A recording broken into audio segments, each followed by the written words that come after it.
And so it is, we do welcome the Reverend Diane Stark from the Washington, D.C. area. She graduated from the University of Maryland. She's a Terrapin and has been interested in teaching, whether it's for ideas or academics. She grew up as a preacher's kid, her mother having a Unity Church for 20 years in the D.C. area. She was ordained in 2006 by Unity Worldwide Ministries and has been the leader of Unity of Muskegon for the past 9 years. And her vision for the future is a world of cooperation among all nations and stewardship of the earth that is balanced and holistic. And we give thanks for that and her love, her light, and being part of the Coptic Fellowship and our programs on these Sunday evenings as well. Thank you. Thank you. So,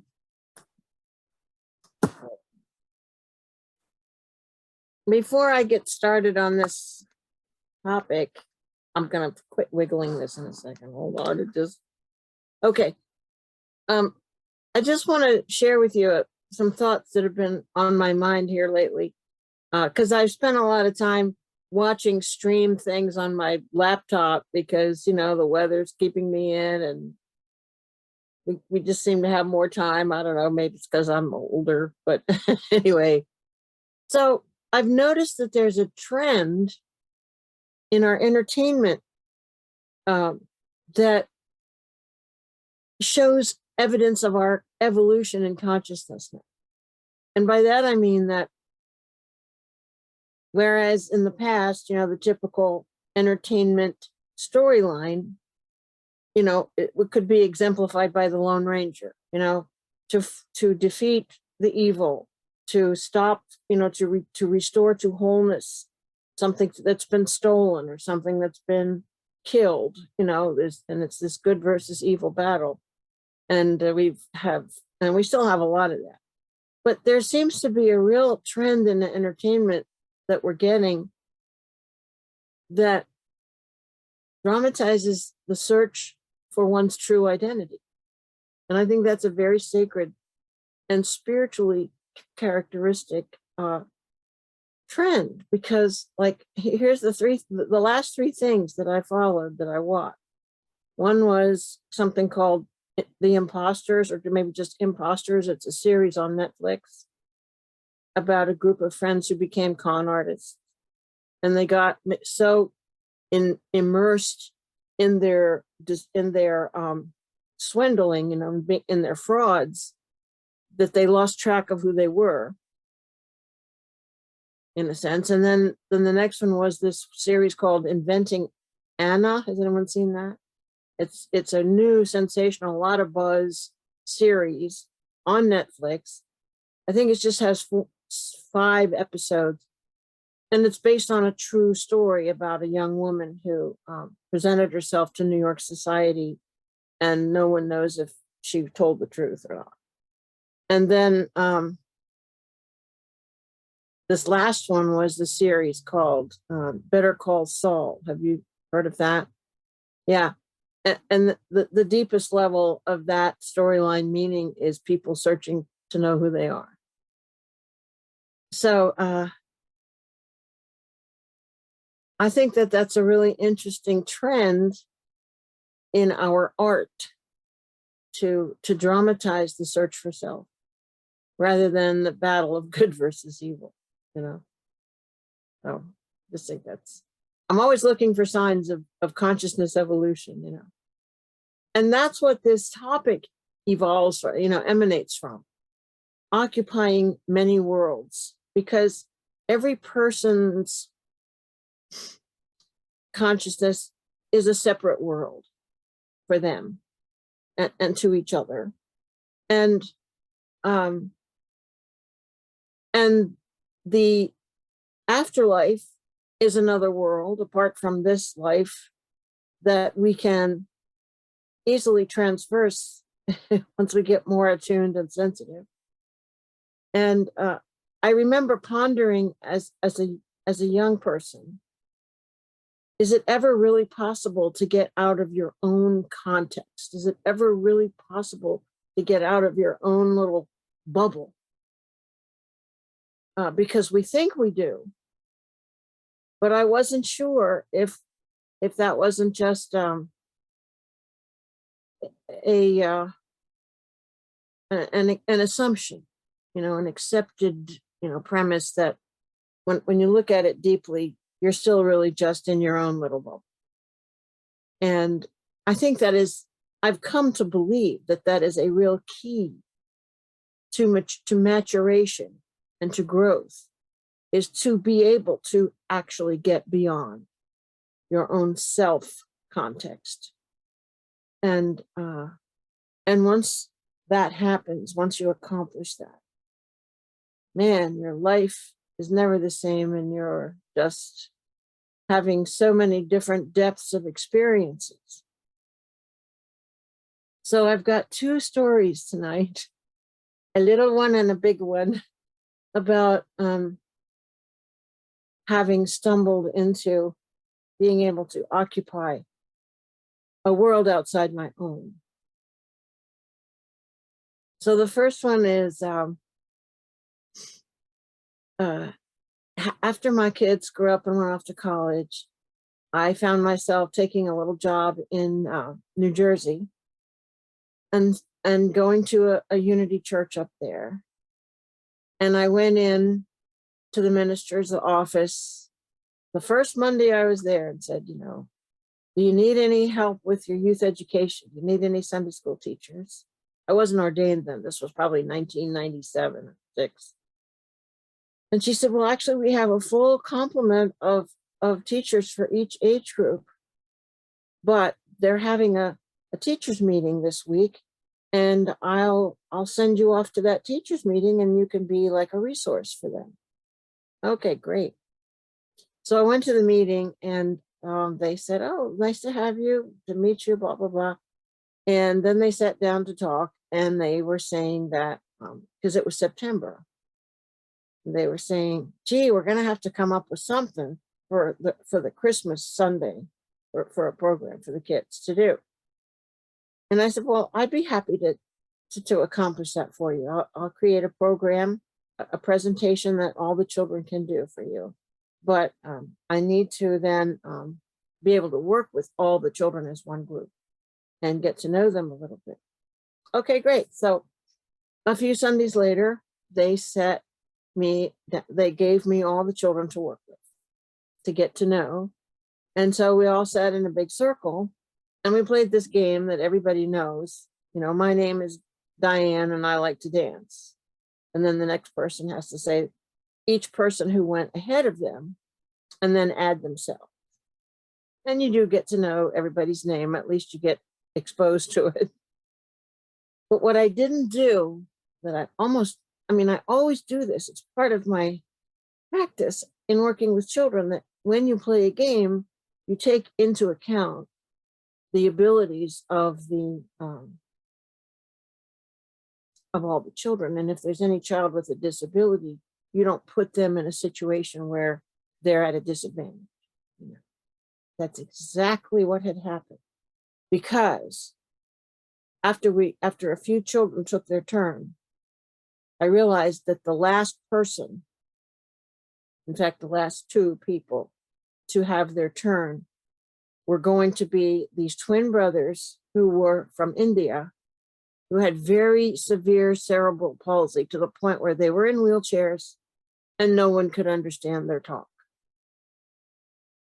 And so I was kind of embarrassed for myself, like that was a big boo-boo. But I decided to let it play out. And when we got to those boys, those twin brothers, looked like they were about 9. When we got to them, I would just smooth it over and say, okay, well, that was great. Didn't you like that? Blah, blah, blah. Just let them pass and not put them on the spot. But can you imagine? This is just so easy to understand that when it got to the turn of these two brothers, both of them, because all of us knew what it is that they were supposed to say, we could then understand what they were saying, even though it was so, modified by their speech impediments, by their palsy. And what we all discovered was they were really clever. They just rattled off you know, your name is so-and-so and you like such and your name is so-and-so and you like such and such. They had it cold. And so for the first time, since those children had all been together, knowing each other, all the other children knew that those two boys were smart, clever, and alert. And the boys knew that they were now seen, that they now had they now they're you know what I'm saying, that the boys knew that the other children knew what they were capable of now. Well, that's not the end of the story. That's just the setup.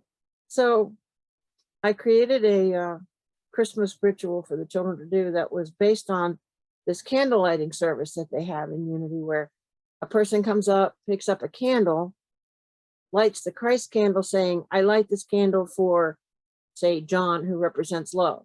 And for each one of the 12 disciples, they light a candle. I light this candle for fill in the blank, who represents fill in the blank. But so I was trying to think of something that the kids could do like that without handling anything that had fire to it. So I came up with the idea of having a Christmas tree, and each child puts on an ornament. Oh, and there was about 25 children. So they would say something like, I placed this ornament for the Magi, who represent wisdom, something like that. So each child had a choice to pick who they would be in this little pageant. They could either be a townsfolk, a Magi, an angel, or a shepherd. And then depending on how old they were, I wrote their part to correspond to what a Magi would say and the ability of, say, a 5-year-old, you know, and or an angel. And like a 5-year-old who was being an angel would just put an ornament on the tree and say, this is a holy night. Okay. Well, when on the day of the pageant, the ceremony, the twin boys came to church. Their mother had dressed them in costumes to be Magi, if they wanted to be. And they had on beautiful turbans on their head, and they were wearing silk brocade robes. And they had a tray on their wheelchair that had a jewelry box on it that looked like a treasure chest, you know, a wooden treasure chest. And they had very simple lines to say. The one boy was supposed to say, we follow the star. And the other boy was supposed to say, I believe his line was, this is a holy night. And so there were a lot of people there, like say 150. And each child was supposed to come up to the microphone, say their line into the microphone, and then place their ornament on the tree. So the first boy came up, and he looked out at the audience, and he had his ornament, and he knew his line, and he was so happy. He was just lit up with joy. And finally, at some, you know, in that moment, he was so happy that he burst out laughing for sheer joy. And, you know, people who have neurological impairment can't control their emotions. And so he couldn't stop laughing. And the audience, they knew these children well enough to realize that he was in that kind of a moment where he was so filled with joy, he was laughing and he couldn't rein himself in. And we started to feel that same laughter. And so the entire congregation and all the children, everybody in the room caught the giggles from his laughing. And we all laughed for almost 3 straight minutes. I mean, that's a long time to laugh, you know? And what a moment. I mean, I was just astonished at what it felt like to be in laughter with a child, just for the sheer joy of his laughter and to share that joy with him. It was just heart opening. And it is an example of us occupying someone else's world. We occupied the world of that disabled child in that moment. And if you're wondering how his twin brother did. He came up after him and he was very careful not to get too carried away. But he was also just as happy. But there it is, occupying the world of another individual and sharing an experience of their feelings and their experience that just connects you really beautifully. You know? So that's the end of that story. It was quite a moment, you know. I'll never forget it, of course. And just witnessing it, I was so grateful for it. But now here's the second story, and this is bigger and has more details I have to cover. So if you got to get a drink of water or something, you might. But anyway, so about, I don't know, 50, in my later life here, probably for the last 10 years, I keep thinking about this one boy that I knew from elementary school. And his name was Larry Hughes. And in the 4th grade, we used to do square dancing. And I always hoped that I would get him for a partner because I liked his touch was so light. You know, you have to hold each other's hands, and the guy has to put his arm over your shoulder. And his hands were always dry and warm and very light touch. And most of the other boys were, you know, cold and clammy because they were so nervous to be that close to a girl, you know. But so I was always hoping I would get Larry Hughes for my partner.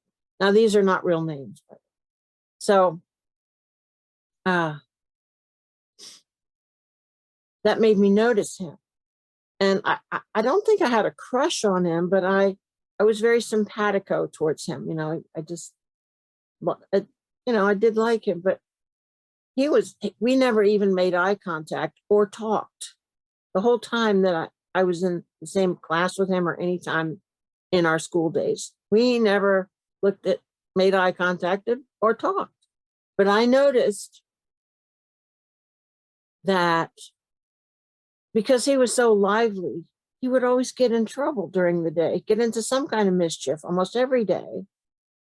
All he wanted to do was get over with school so he could get outside and play baseball. But he would inevitably get sent to detention after school, and the punishment was to do extra arithmetic. And so there he'd be stuck in that detention room having to do arithmetic before he'd go outside to play, which he'd been waiting for all day. And I just didn't like that.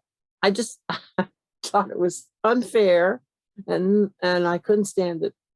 And so I hadn't thought about this in all the years since I left 6th grade. I moved to another neighborhood, never saw him again. And this whole memory just came back, you know, rolling itself like a movie in my head that I had done this.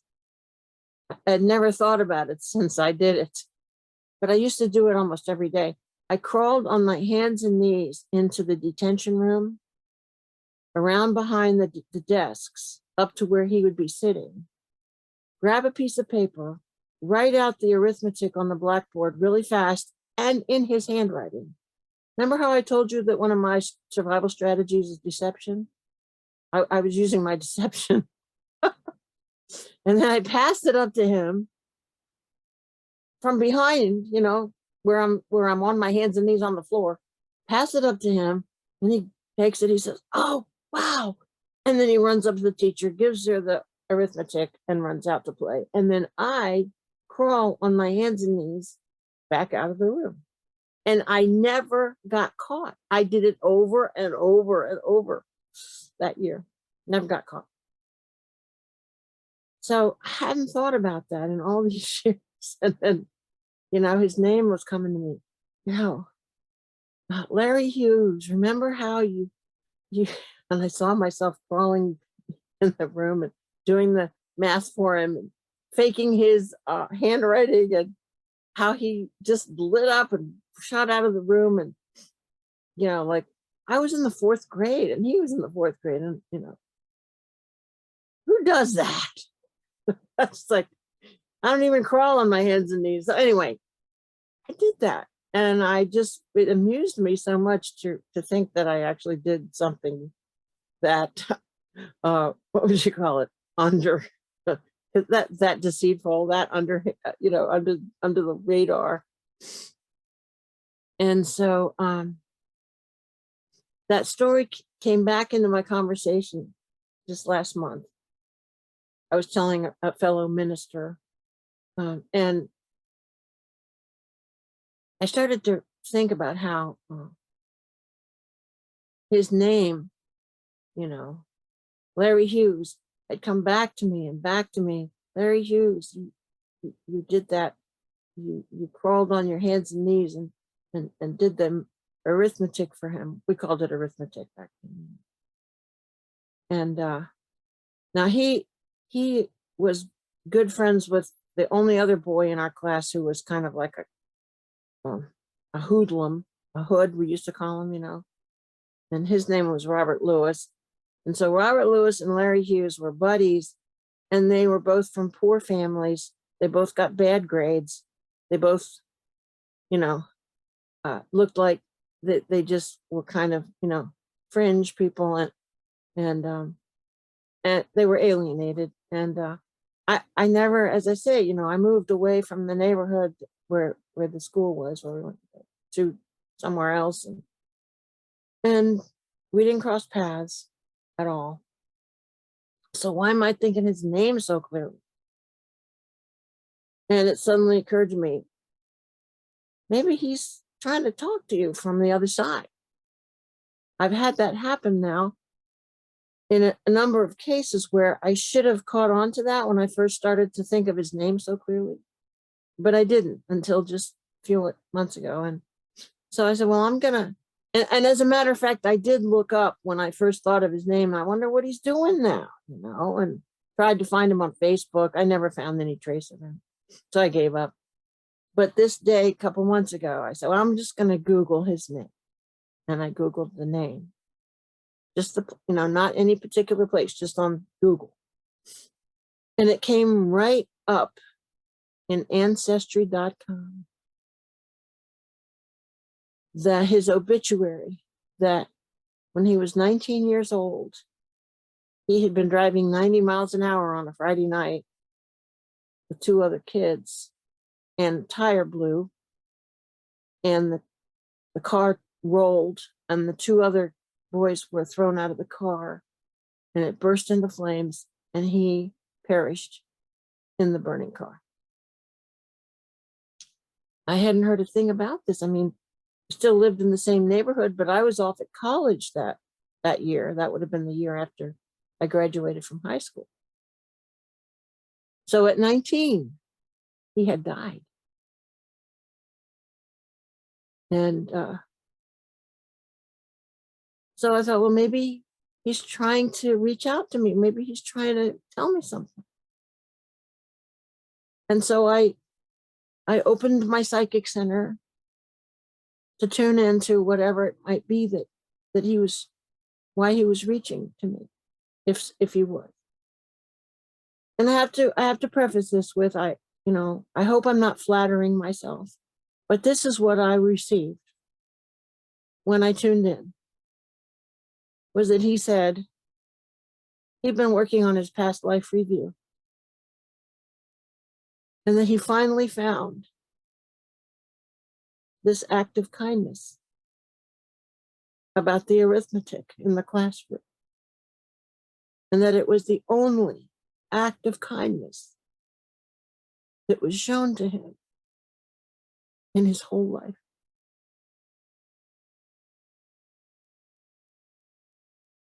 So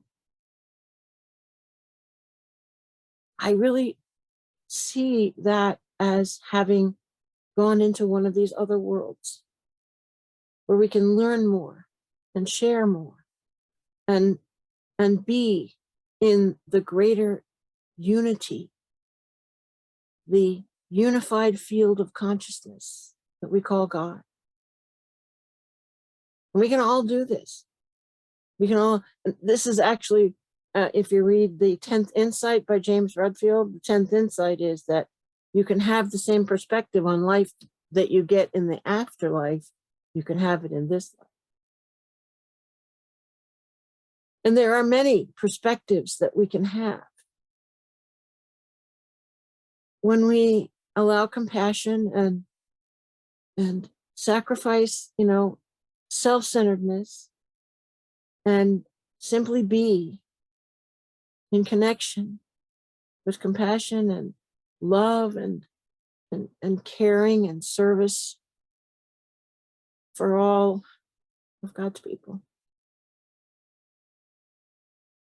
So that's the end. Thank you very much.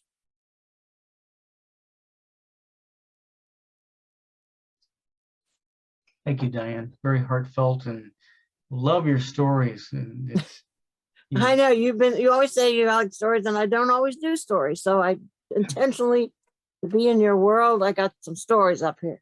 you sure did. On your knees, it takes you right back to your ponytail hairs, and you got a ponytail. Your hairs are crawling under the desks. was it arithmetic times tables? Did you have to write them or just figure them out? It was, like big addition and subtraction problems on the board. He had to write it out and do the answer. It's pretty simple stuff. But it was just busy work just to punish him for having been mischievous during the day. And your inner going within, did you hear his voice talk to you, to speak to you? No, it was thought transmission. But I did hear those words. The only act of kindness that was shown to me in my whole life. That just knocked me. What he said. That's the words that he transmitted through thought, not through an oral voice, but through a thought. Mm-hmm. The words in thought. Thank you. Another enlightening, beautiful talk that you brought into the divine again by helping someone. And it takes us to look in our own lives and the different worlds we've entered that we maybe are not totally cognizant of at times. So Yeah. allowing us to think of that tonight. And anyone else, do you have any thoughts, feelings, comments, stories of your own tonight that tie into Diane's presentation of occupying worlds, different worlds? So Diane, it just made me realize that we are much closer to being in other worlds if we just maybe practice more compassion. And then we would be able to connect through that compassion. Absolutely. Yeah. I had And go ahead. I had a situation when I was young, and I was 10 or 11 because I just remember that age group from where I lived when we first moved down here. And there was an elderly woman in the neighborhood who had a dog, and I think the kids used to kind of terrorize her because they thought she was mean. And I was so close to my great-grandmother, my grandmother, and my great-aunt on my mother's side of the family who lived in the UP, and I was missing them. And I befriended her. And I remember going over and having tea in her kitchen. She welcomed me into the house. I think she really wanted the company. And then I remember when she passed away shortly after, we had become friends of sorts, and how devastating that was to me. And I don't think of her often, but your story brought that up. And I can feel the gratitude that she had for that, because once in a while, this little kid in the neighborhood would come and visit her, and she had company. Mm-hmm. Absolutely. Yeah. That's so sweet. Yes. You're a good storyteller, Diane. Yeah. Well, storytelling is an act of educating. And like I said in my intro, I've always been interested in education, how to open someone's mind and get in there. with new information. You can't just presume that just because you're talking, you've accomplished that. Mhm. I'd like to add something too, and it reminded me of the way of children in particular, how they have that innocence or they have that genuine connection. I just Yeah. remember in kindergarten, there was a way ahead of her time, this mom of a young boy who had Down syndrome, and she let him join in the regular class. You know, it was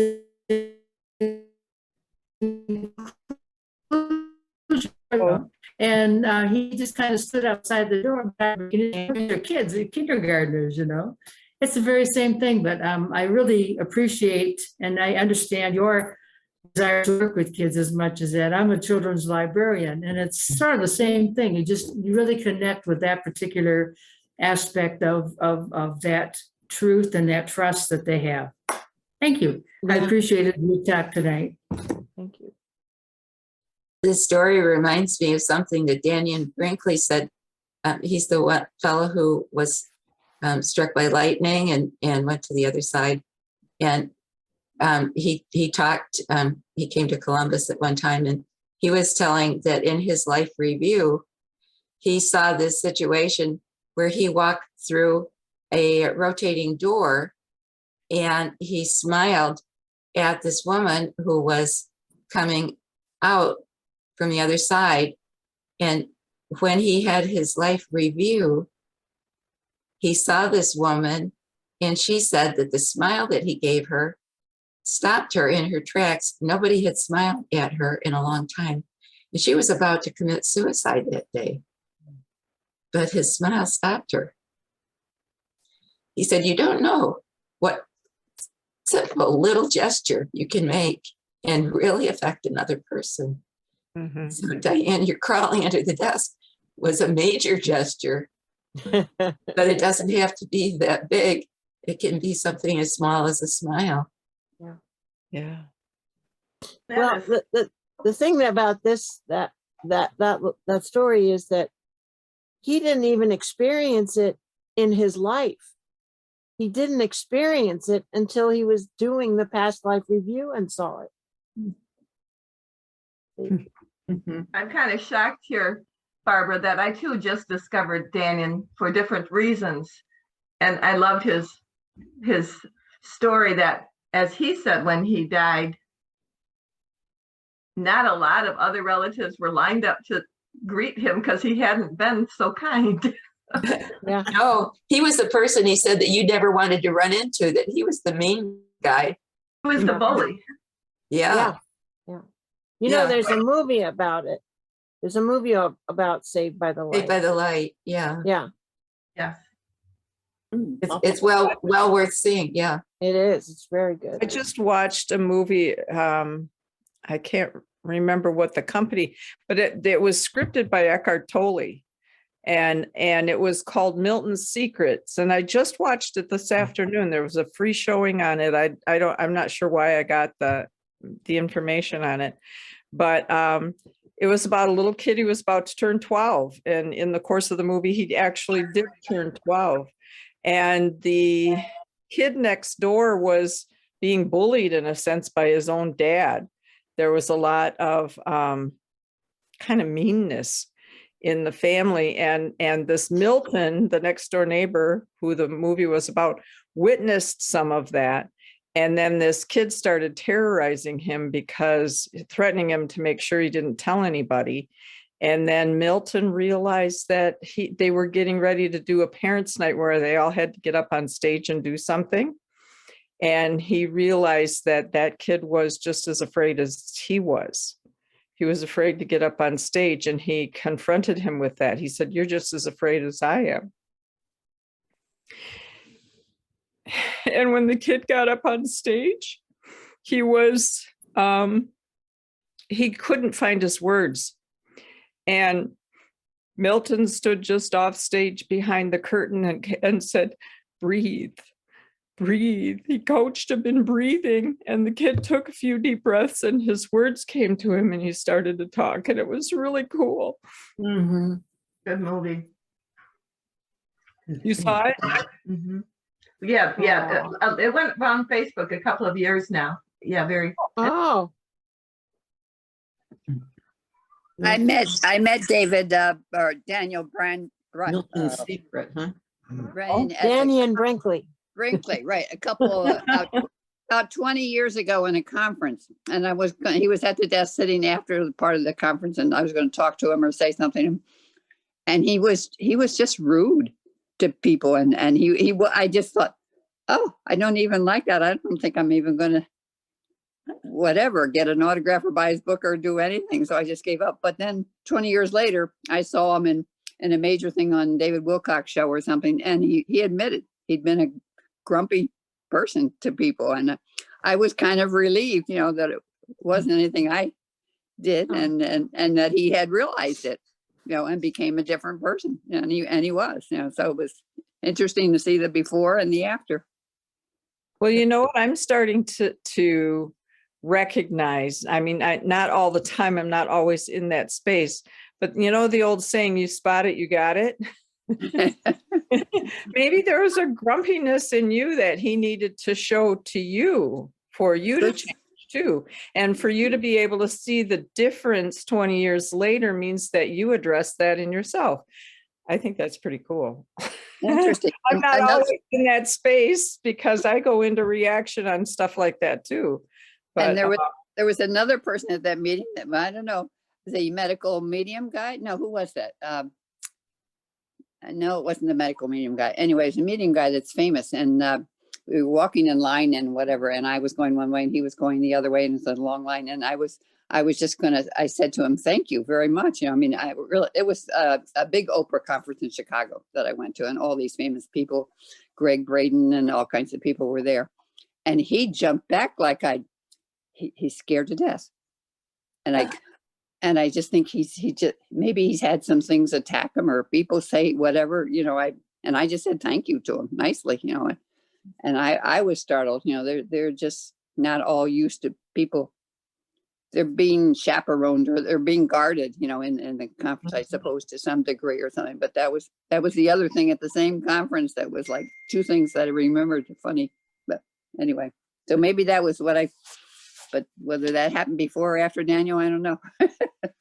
Well, I remember Diane saying that if he could be saved, anybody could be saved, because he said he was the meanest kid. He was the one you really didn't want to run into. He's the one who would shake you up to take all of your lunch money away, and he would do all the mean things. He was an assassin for our government. He used to shoot people in South America, and he said, if God would save me, if I was saved and turned around, anybody can be. Anybody. Yeah.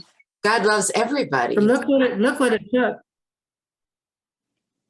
Yeah. Look what it took. I've seen him several times when we had the Southern Conference in Tennessee. It took being struck by lightning more than once. 3 times. It's like, God or guides can say, "Can you hear me now? Can you hear me now?" That type of thing, He was a very colorful speaker. I mean, Daniel Brink. He was absolutely. Very good. You liked him, you didn't like him. He just, ran you through this gamut of emotions. But he's so funny too. He was married and he had a whole flock of kids, something like 6 kids. They're all girls too, I think, weren't they? Well, I don't know, but he said, whenever I want my wife's attention, I just say, "Mommy." oh my. Yeah. But then, in the next breath, he might swear. And I'm going, wow. We're at a spiritual conference and he's saying these words, but I think he does it for the shock, just for the effect. Anyway, he is a colorful character. I'd like to ask Mr. Schroeder, what's your first name? David? David, yeah, I'm sorry. Do you have more sophisticated language for the that experience and that question of can I ever get outside of my own context? Can I ever really get, experience connection with another person, or will I be stuck in my own bubble, or is that all there is?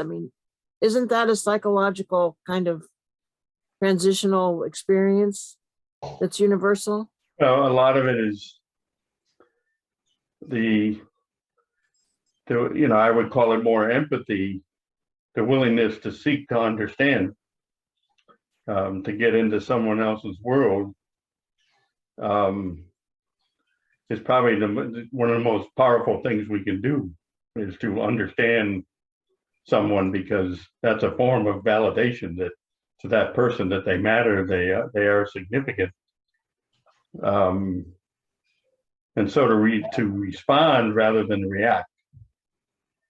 And so, like when you talked about those kids and how they responded rather than react to those kids with the disability, and all of a sudden now it's, everybody's on the same level. And I think, just to be able to get into somebody's world and say, imagine what that must be like to have that disability, to have that struggle of, you've been the kindest person I ever had in my life, to really get into that, what that must have been like for that person. And the fact that once we reach out and give another person a chance, it's amazing what can happen in a powerful way. Is it a way of feeling our oneness and connection with someone else? Because in reality, there is no someone else. There's just the bubble that we came in here to experience, to work on and whatever. And when we can really connect and feel that connection with another person and realize our oneness, even if it's just in one aspect. Right. And that to me was more like a soul connection, Diane, because as you said, you stated it, you set it up so well. You were not trying to get this boy to like you. You were simply, I say, listen to the call of spirit is what you offered him wasn't that you were trying, that's what's so genuine. You weren't trying to get anything from him. You were simply offering that kindness, which, that's unconditional love. That's right from the soul work. Yeah, the ultimate of giving is to give without considering a loss. And so there's no agenda, there's no sense of you owe me. And like Teresa, you just, from your heart to his heart, you were, an act of kindness. Yeah. Your reward was you were not caught. You were not seen. No. Spirit took care of that. That's beautiful. I loved it. Well, I think, I was missing the word empathy. I think my whole message tonight is that you can classify it as understand, doing empathy. So thanks. And I think the other thing that I've really found, especially in hearing people's wounds for, the last 25 years or so, your story is my story, if you will. My wound is your wound. My pain is your pain. We each have a little different take on it. We've each experienced it in a different way. But there's really a lot more similarities around it than there is differences. And so this thing that, you'd never understand, well, the question I would have with some people is, do you give others the opportunity to understand? Because we can get very self-absorbed in our own wounds without realizing that the other person might have it one worse than we do. So, yeah. Another thing that I've realized, a theme of this evening talk and our conversation has been about children and how much easier it is for children. And that gives a whole nother meaning to when Jesus said, be as little children, to open your hearts and to be willing to get into their world. So I love Yeah. these conversations. Mhm. And Diane, if I may, I don't do it so much anymore, but I used to play a character called Dr. Feelgood.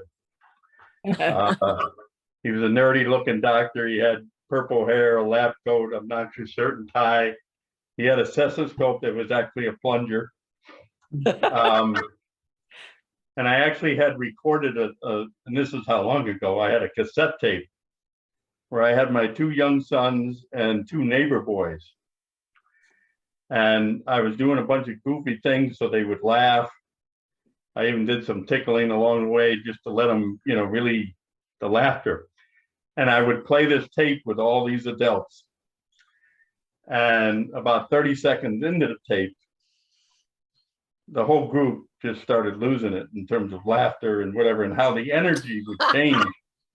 And there's one part of it where my youngest son, he's laughing so hard that he's about to choke. I mean, and you could just hear the depths of that joy and that laughter, and how everybody in the room would just be transformed just by hearing, and so that whole idea of being childlike rather than childish is incredible. And children laugh at least 100 times a day. Most adults, we're lucky if we laugh 10 times a day. Yeah. So I've always thought, I remember going to, it was a recovery for women workshop. It was, I think we even spent the night, and we were taken on a visualization exercise that said to go back there and into the childhood kind of a thing. And I was so glad when someone else brought it up that going back there, that didn't exist back there in their childhood. So children, you can grow up in difficult families, and also children can be very, very cruel. And at the same time, they have that innocence. And I just, to have that belly laugh and all of that stuff. I can remember things that we did, like when we lived in the UP, there were 5 of us when we moved down here, and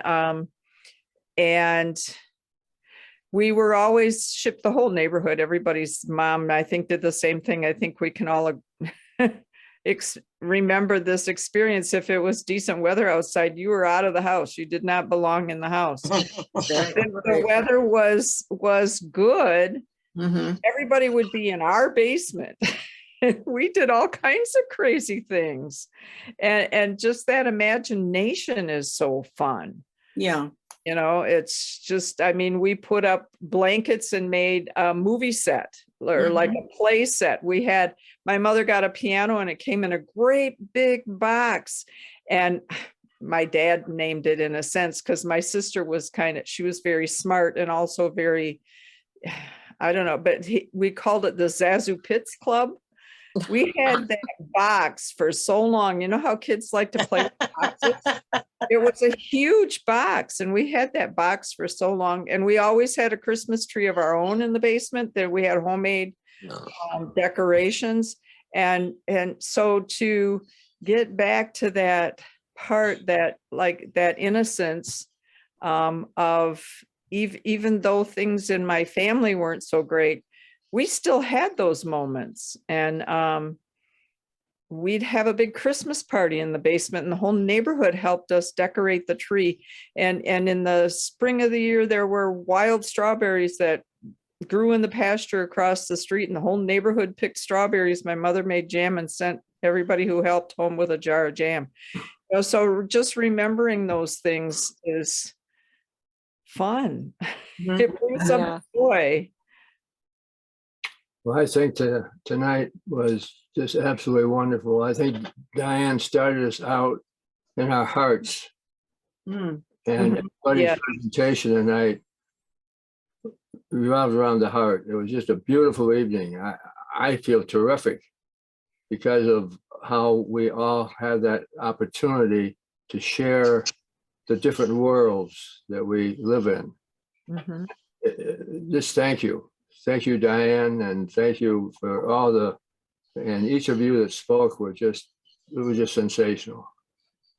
Thank you to everybody that had input. Standing ovation. Thank you, Diane.